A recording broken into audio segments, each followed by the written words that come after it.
দেশের প্রত্যন্ত একটি গ্রাম থেকে শহরের এত বড় একটা কোম্পানিতে চাকরি পাওয়াটা সবাইকে রীতিমতো অবাক করে দেওয়ার মতোই ছিল। শহরে যাওয়ার পথে ট্রেনে বসে বসে রাহুল মনে মনে ভাবল, এত বড় আইটি কোম্পানিতে সুযোগ পেয়েছি। সবকিছু ভালোভাবে হলে জীবনটা গুছিয়ে নিতে আর বেশি দেরি হবে না। ওয়েলকাম। আমাদের টিমের পক্ষ থেকে তোমাকে স্বাগতম জানাচ্ছি। আশা করি আমরা একসাথে অনেক বড় বড় প্রজেক্টে সফলতার সাথে কাজ করব। হ্যাঁ, অবশ্যই। আমিও তেমন প্রস্তুতি নিয়েই রেখেছি। আর তাছাড়া আমি একা মানুষ, তাড়াতাড়ি বাড়ি ফেরারও কোনো প্রেশার নেই। যতক্ষণ না আমাদের কাজ শেষ হয় ততক্ষণ আমি অফিসে সময় দিতে পারবো। তোমার এই মনোভাব অবশ্যই প্রশংসার দাবিদার, কিন্তু কিন্তু কি? আসলে আমরা কেউই অফিসে বেশি রাত করি না। কিন্তু যদি কাজ বাকি থাকে কিংবা কাজের প্রেশার থাকে? ওহো, তবুও না। যাই হোক, সেসব ধীরে ধীরে তুমি বুঝে যাবে। এখন যাও, কাজে মন দাও। রাহুলের নতুন জীবন ভালোই চলছিল। দিনে দিনে কাজের প্রতি এবং নিজের প্রতি তার আত্মবিশ্বাসও বাড়ছিল। একদিন তার এক সহকর্মীকে সে জিজ্ঞেস করলো, একটা কথা জিজ্ঞেস করব? হ্যাঁ, বলো না, কি ব্যাপার? আমাদের অফিসে কাজের চাপ একেবারে কম তেমনটা নয়। আমরা চাইলে আরো বেশি সময় দিয়ে কাজগুলো দ্রুত শেষ করতে পারি। এতে আমাদের সবার জন্যই ভালো। আর বর্তমানে সব আইটি কোম্পানিগুলোই তাদের অফিসে নাইট শিফট রাখে, কিন্তু আমাদের অফিস এমনটা কেন করে না? রাহুলের এই প্রশ্নে তার সহকর্মী যেন একটু ঘাবড়ে গেল। শোনো, তুমি নতুন এসেছো, এইসব নিয়ে তোমার এত ভাবার দরকার নেই। আর তাছাড়া আমাদের টিমের অন্য সবাই যেভাবে করছে সেভাবেই তুমিও কাজ করো। আর হ্যাঁ, আমাকে এসব ব্যাপারে আর কখনো প্রশ্ন করবে না। রাহুল রীতিমতো অবাক হয়ে গেল। কি এমন রহস্য আছে এই অফিসে? না তো কর্মীরা বেশি সময় কাজ করছে, আর না তো অফিস থেকে তেমন কোনো প্রেশার দেয়া হচ্ছে বেশি সময় দিয়ে কাজ শেষ করার জন্য। যদি এর পেছনে কোনো রহস্য থেকেই থাকে, আমাকে সেই রহস্য জানতে হবে। সহকর্মীদের বারণ উপেক্ষা করে একদিন রাহুল তার কাজ শেষ করার জন্য রাতে একা একা অফিসে কাজ করতে থাকে। না, অন্য সবার সাথে আমার তুলনা নেই। আর কেউ বেশি পরিশ্রম করুক আর না করুক, আমাকে আরো বেশি পরিশ্রম করতে হবে। আমার সামনে অবশ্য অনেক সুযোগ আছে। আমি যদি বেশি কাজ করতে পারি তাহলে আমার প্রমোশনেরও সম্ভাবনা আছে। অন্যেরা এই সুযোগ নেবে না বলে আমি কেন এই সুযোগ হাতছাড়া করব? আমাকে আরো রাত জাগতে হবে। আমাকে আরো রাত জাগতে হবে। যাই, এক কাপ কফি খেয়ে আসি।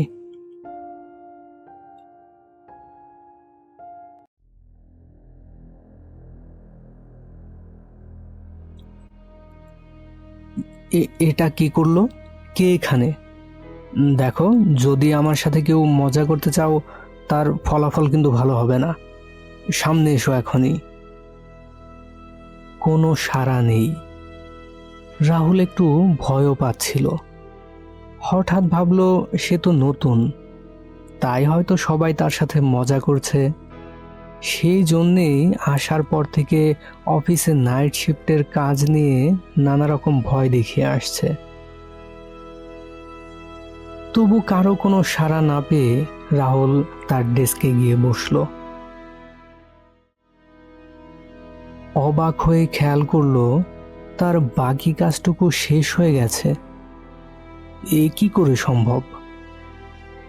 তার সহকর্মীরাই যে তার সাথে মজা করছে, এ ব্যাপারে এখন তার আর সন্দেহ রইল না। কারণ কাজগুলো তো আর একা একা শেষ হয়ে যায়নি, কেউ না কেউ তো অবশ্যই কাজগুলো শেষ করেছে। সব গুছিয়ে সে বাসায় চলে আসে।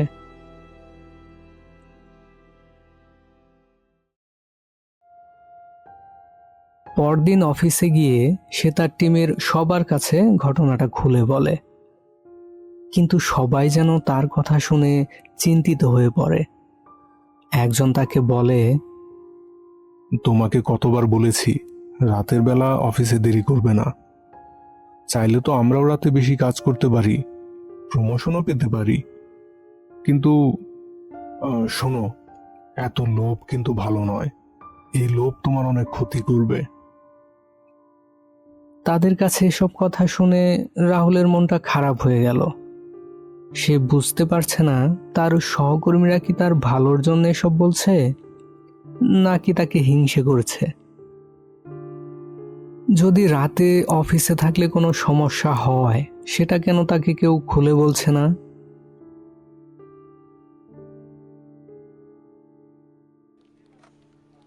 আমাদের কোম্পানির সবচেয়ে নিবেদিত কর্মচারী রাহুলকে অভিবাদন জানাচ্ছি। রাত দিন পরিশ্রম করে প্রজেক্টগুলো শেষ করার জন্য তাকে ধন্যবাদ। আর আমাদের অফিসে এই প্রথম কেউ এত দ্রুত প্রমোশন পেল। রাহুল মনে মনে খুবই আনন্দিত হলো, তবে তার সহকর্মীরা খুব একটা খুশি ছিল না। কিন্তু রাহুল মনে মনে বলল, কে কি ভাবলো তাতে আমার কিছু যায় আসে না। আমাকে আরো এগিয়ে যেতে হবে, যত দ্রুত সম্ভব।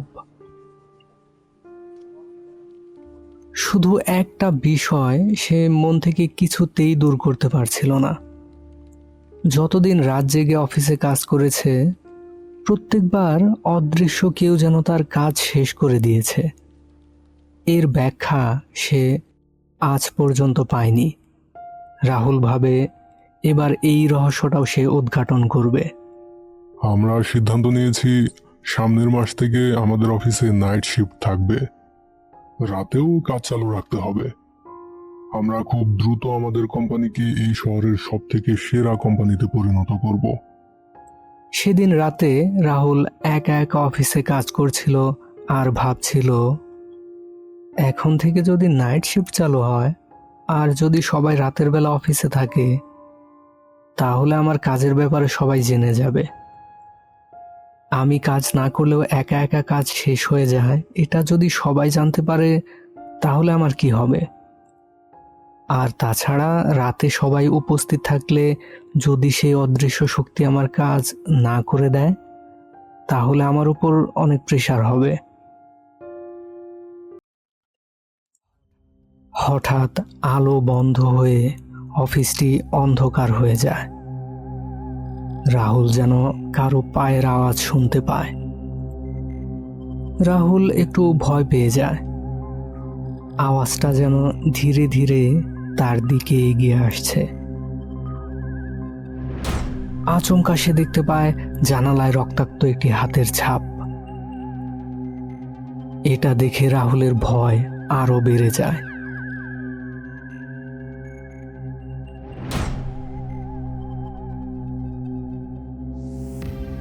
ভয়ে ভয়ে রাহুল জিজ্ঞেস করে, "এ, কে তুমি?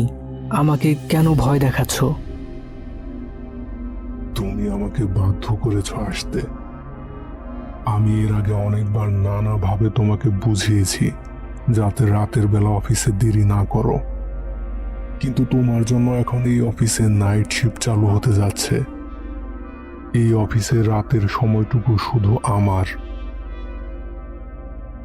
কিন্তু তোমার জন্য এখন অন্যরাও রাতে এই অফিসে থাকবে। এটা আমি কিছুতেই হতে দেব না। কেউ যদি আমার বিরক্তির কারণ হয়, তবে তার অবস্থাও আমার মতো হবে। আমি যেমন এই অফিসে বন্দী হয়ে আছি, আমার মতো তাকেও বন্দী হতে হবে এই অফিসে। কিন্তু কে তুমি? আমি কে? আমি তোমার মতো এই অফিসের একজন নিষ্ঠাবান কর্মচারী ছিলাম। অফিসের ভালোর জন্য অন্য কেউ চিন্তা না করলেও আমি করতাম। যদি কোনো বড় প্রজেক্ট থাকতো, তাহলে আমি আরো বেশি সময় দিতাম। রাতের পর রাত আমি একা কাজ করে গেছি, কিন্তু তার বিনিময়ে আমি কি পেলাম? কি হয়েছিল তোমার সাথে? আমি জানতে চাই। একদিন অফিসে কাজের অনেক চাপ ছিল। আমার টিমের সবাইকে অনুরোধ করা সত্ত্বেও সবাই চলে যায়। শেষ পর্যন্ত আমি একাই রাত জেগে কাজ করার সিদ্ধান্ত নেই। রাত তখন অনেক। কাজ শেষ করে সিঁড়ি দিয়ে নামতে যাব, ঠিক সেই সময় পা পিছলে আমি পড়ে যাই। আমার মাথা ফেটে রক্তক্ষরণ হয়ে আমি মারা যাই। কিন্তু পরের দিন যখন সবাই আমার লাশ দেখতে পায়, অফিসের রেপুটেশন খারাপ হতে পারে কিংবা অফিসের তদন্ত হলে সেটা অফিসের সম্মানহানি হবে ভেবে আমার লাশটা তারা অনেক দূরে একটা নদীতে ফেলে দিয়ে আসে। আমার বাড়ি থেকে যখন আমার খোঁজ করতে আসে, তখন অফিস থেকে জানানো হয় আমি সেদিন অফিসেই আসিনি। এখন বলো, আমি কিভাবে ক্ষমা করতে পারি এদের? তাই সেদিন থেকে আমি এই অফিসে থেকে যাই, আর কাউকে রাতে কাজ করতে দিই না। আর কারো যেন আমার মতো না হয়, সেই জন্য আমি এমনটা করি। আর কারো মৃত্যুর রহস্য যেন আমার মতো অমীমাংসিত না থাকে। তুমি চলে যাও এখান থেকে। আর কোনোদিন বেশি রাত পর্যন্ত একা অফিসে থাকবে না। সেদিনের পর থেকে রাহুল আর কোনোদিন একা সেই অফিসে কাজ করেনি। আর অফিসের অন্য সবাই রাজি না থাকায় অফিসে নাইট শিফটও চালু হয়নি।